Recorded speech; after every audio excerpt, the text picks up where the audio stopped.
This is my colleague Peter Dixon.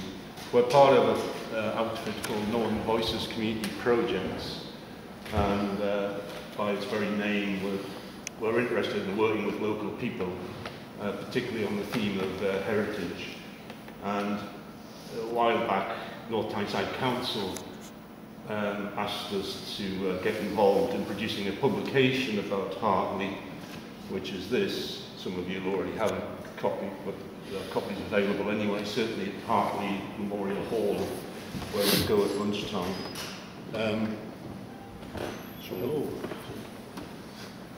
We've general pattern of things. After we'd done this book, there was a Heritage Lottery Fund application was successful, and the idea of the Heritage Lottery Fund was to engage with local people in researching the history of Hartley, the Hartley pit disaster 150 years ago, and to produce a touring exhibition and display and a resource pack, reproductions of documents and other materials to be used in schools and colleges. And that's partly why we've got this group together, is not only for you to learn something yourselves about Hartley and Mining Institute and other places we're visiting, but maybe to develop research skills and you know, just to help out in producing the touring display and the resource pack. So today's get-together is the first of a series. I think most of you have emailed most of you with dates of the other visits we're going to make. 2 weeks today, we're going to Newcastle Library for a guided tour of the local studies centre there and a look at what they've got on Hartley. And then there are further visits scheduled, 23rd of April, all on Mondays. There's Beamish Museum, and the 30th of April is Woodhorn Museum near Ashington. And then we round it off May the 14th at Segadoonham at Wallsend, the museum there, where they're staging a display about the history of North East mining, so we'll get a guided tour of that. At Segadoonham we'll round off all of our researches and thoughts so that we have your input into what goes into the display and resource pack. It's purely voluntary in a way. You can just come on the visits and, you know, absorb what you like. You can get involved as much as you wish.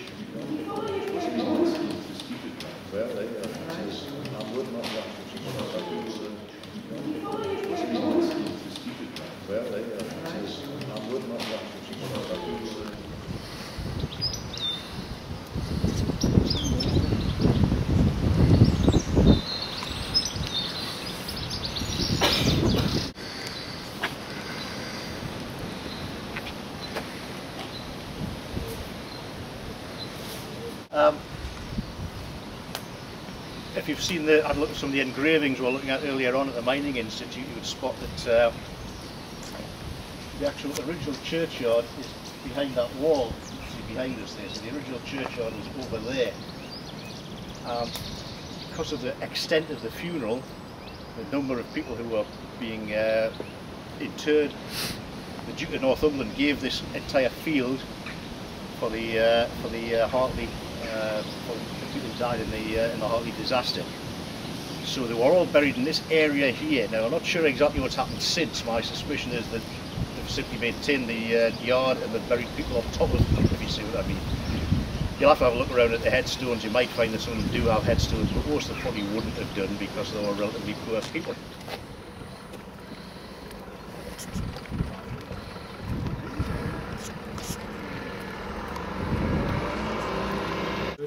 You want a brigadier at all, yes. Like ours? So this is it, folks. This is the basically the sort of pumping house. This is where the actual beam was. That's the shaft. That's the size of the shaft that people have been looking down. That's the cap-off shaft there. So this is where the shaft fell into there. You can see from the size and just how small it was. They were putting horses and men up like just half this size. The brackets down the middle. There was a wood brackets down the centre. So the cage and all that sort of stuff you see in the old pictures was fitted inside here. everybody working a bit and all the coal taken in and out. The railway line is just as a practice, okay, half the size, yeah, within half the size. So it's quite tight. In fact, you know, it's on 2 floors, so it's you don't get like 4 rooms in there. It's 2 at the bottom and 2 on the top. You get one. Probably yes, yeah. The railway line is just behind us there. As we come out of here and you look to the right, there's a sort of farmhouse you can see just across the fields. That's the old railway station. So it shows you how close we are to the whole bit. And this was the Blythentine Railway, which came around this way. At that time, it also headed off directly in that direction towards the Albert Edward Docks at North Shields Howe. But that line's disappeared now. There's still some tracks of it.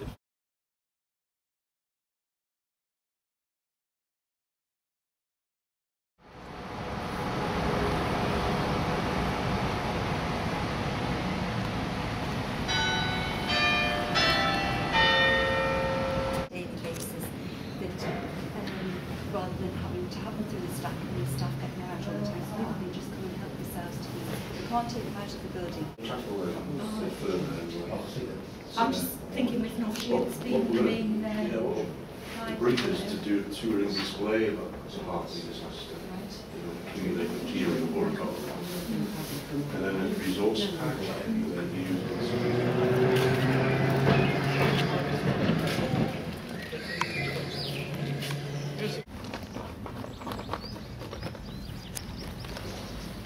Into this building.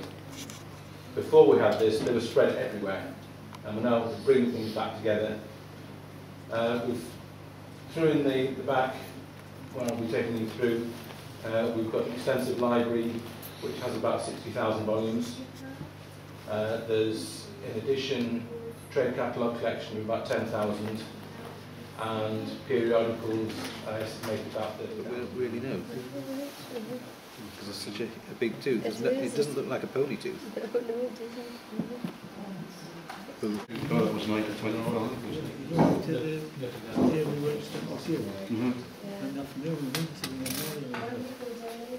Oh, and it's got Hartley.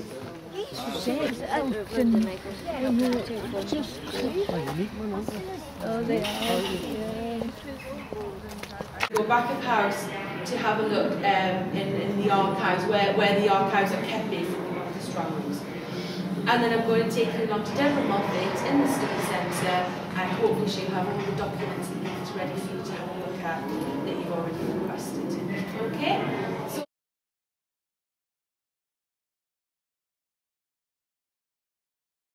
but every 12 months, and change the configuration.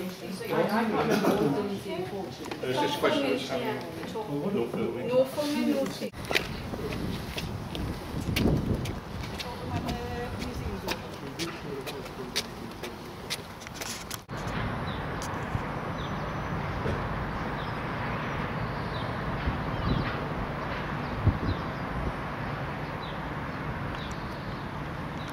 Obviously we wanted to mark the Hartley anniversary, so that was going to be a key part of it, and that was actually Gallery 2 next door. But here in Gallery 1, we wanted to look at other mining disasters, particularly the Wall's End one as well, which was underneath where we're standing, so it was important to sort of give that connection to the site here. And we also picked up on Heaton Main and the Felling disaster. It's the anniversary of the Felling disaster. 200th anniversary this year. Yes. It's sold the next possible one. Right. I guess quite a few people probably don't. So there'll be still copies left, of course. Yes, it's very, very nice book. Yeah, it's quite pleased with the contribution of all the other books. Yes. Yeah.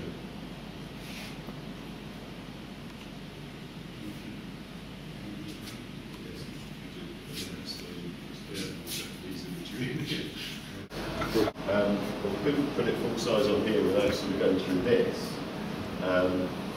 We just wondered how to do that. Then we came up with the idea of having kind of pit as well. We wanted a full size pit there, so that was going to maybe go in the centre of the room. But get it to budget, and vinyl is quite expensive. so we in the end went for this kind of half size thing, which I think works quite well. You know, you get the sense of get the size of it and the relationship between the size of the pit mouth as well. So it was, it was going to be here, there, and everywhere, but ended up on this wall. That was the result, really.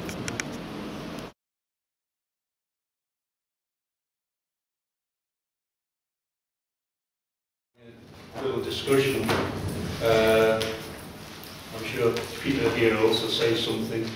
A number of you have been on a few visits the last number of weeks, and you know that we're preparing a display in conjunction with North Tyneside Council, a touring display about the Hartley disaster, to tour around North Tyneside and other areas outside of North Tyneside.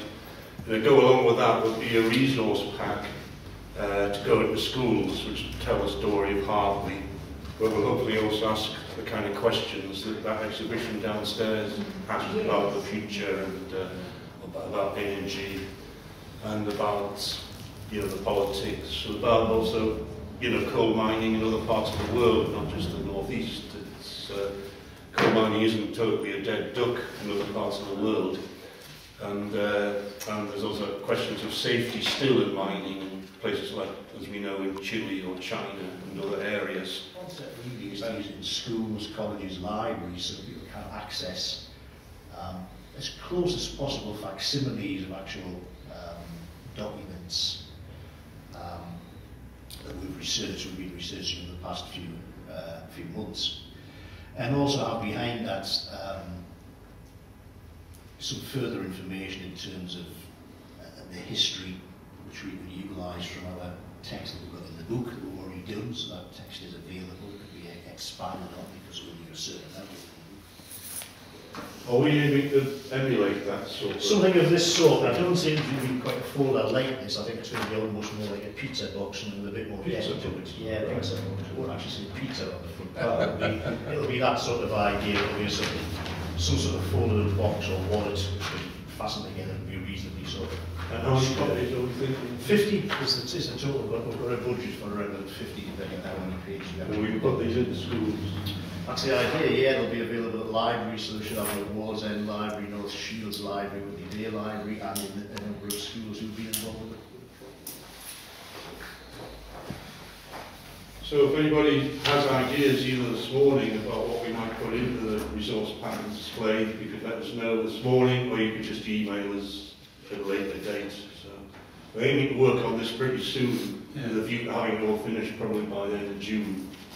Yes. Peter, that pack there looks like 30 years old. Yeah. Is the intention to do something that looks like that looks a bit mature?